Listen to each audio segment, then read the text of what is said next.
Welcome back to BNC, everyone. As school shootings become more and more common across the country, many say early violence intervention and stricter gun legislation is the key to keeping children safe.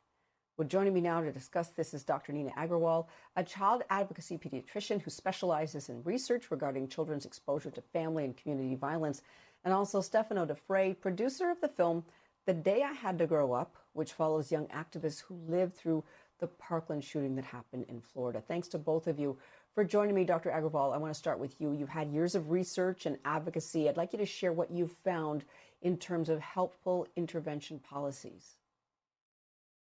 Well, thank you so much for having me here today, Lauren. It's such an important issue, and we need to talk about it. Gun violence is the #1 cause of death in children in the United States. It's a uniquely American problem. As a pediatrician, I don't see the gunshot wounds, that go to the emergency room and require operative intervention. What I see are what we call the non-fatal injuries. I see kids who are exposed to gun violence at an early age, that hear gunshots outside their windows, that lose family members to gun violence. So I have been interested in children exposed to gun violence. I'll tell you a story of a child that I recently saw for a checkup. He was 14, and I asked him how he felt about going back to school with COVID and switching to in-person learning. And he said he felt weird about it. And I was like, oh, what does that mean? He said, well, I'm scared. And I said, well, what are you scared about? And he said, I'm scared either I'm going to get jumped or I'm going to get shot. And that's the everyday reality for children in New York City who live in marginalized communities.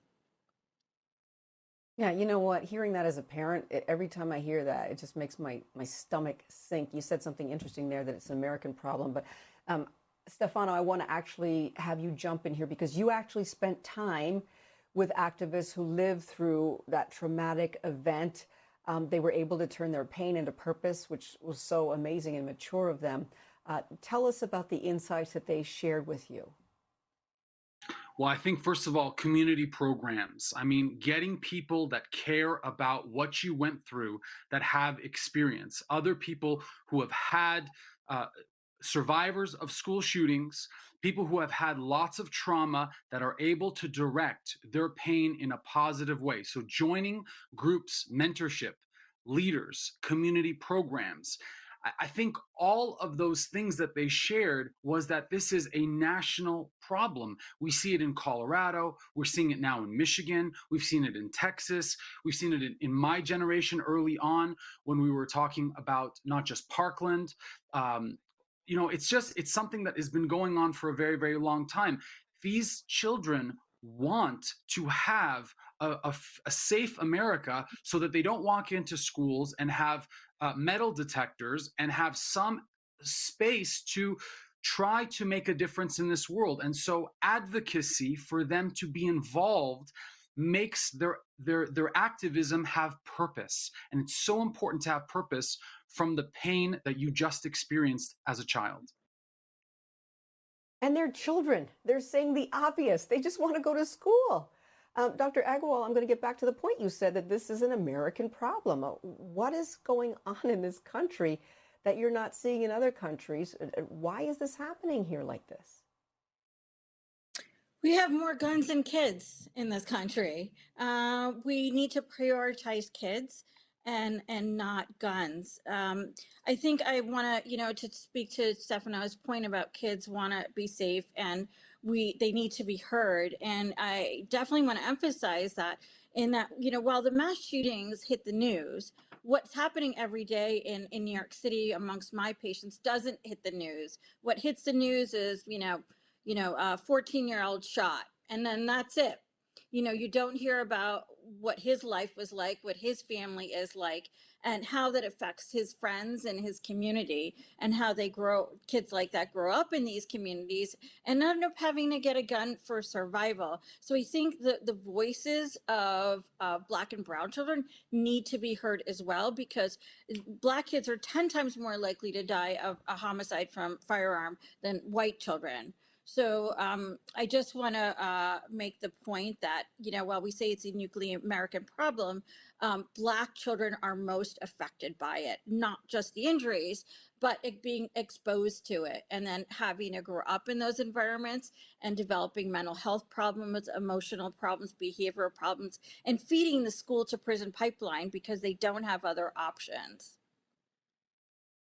So, Stefano, then how can changing gun laws, um, how can they change these gun laws, but then not step on the toes of those who, are clinging to their Second Amendment rights? Is there a way to do that? I mean, there is if you take the influence of the NRA and money out of politics. I mean, there are many, many people that will privately, whether they're on the Republican side or the Democratic side, but especially in the moderate Republican side, that will agree with you that gun violence is a problem and that they worry about it with their children. They will say that to you privately. However, the influence of the amount of money that the NRA gives to these politicians to help get them elected comes down to politics because they want to win a job and they want to often keep their job. If we start to implement reform in the way that campaign financing happens, this will affect the impact that the NRA has. And I mean, it's a moral issue. What do we care more about? The influence of money in politics or our kids? In my perspective, and to many parents, it's that simple. So, Dr. Agarwal, hearing all of this, I mean, you're a physician, you're a pediatrician. Where does that leave you in terms of guiding families and communities and how to deal with these tragedies? Great question. It's not a one size, gun violence is not a one size fits all. There's not one solution to this. And I call it the culture of gun violence. There's a culture in suburban communities, rural communities, and urban communities where I live. And I couldn't agree more with partnering with communities and partnering with youth. And I have done that. I've interviewed youth in the South Bronx as part of the Violence Interrupter Program. So the Violence Interrupter Program is where people who are credible messengers in the community work to prevent retaliation amongst youth who are high risk and that end up in the emergency room with a gunshot injury, and to prevent them from coming in again and for prevent them from shooting as well. And it's been found to be effective and in multiple cities around the country. So there are things that we can do right now, without dissolving the NRA. There are things that we can do in the communities to prevent gun violence. So one is the violence interrupter model, and we have that in New York City. The other is mentorship programs, and that is part of the violence interrupter model, where we see children who are at risk of gun violence because they've been exposed to it, and we offer them mentorship, after school programs, positive activities, get them off the streets into activities that can build their self-esteem and put them on the road to success. And the other is creating safer communities. We talk about violence prevention, but we need to create safer communities. And what does that mean? Studies have found that if you create safe green spaces in high crime areas, like Philadelphia had done this, that it reduced shootings, it reduced gun violence, and it saved lives. There's a project done in New York City where better lighting was put into housing projects at night, and it reduced crime. So these are things that we can do right now within our communities to protect the lives of Black and brown children, and save lives, not just the children who become victims, but also the kids who become perpetrators. We need equity, and we need environmental justice in addressing gun violence. Yeah, we need everybody to get on board with this. But thank you both. We're out of time. Appreciate you joining us, Dr. Nina Agarwal and producer and strategist Stefano Da Fre. Thank you so much for joining us.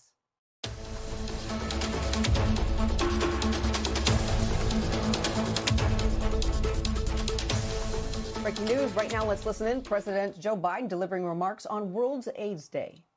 This year marks 20 years of the Global Fund and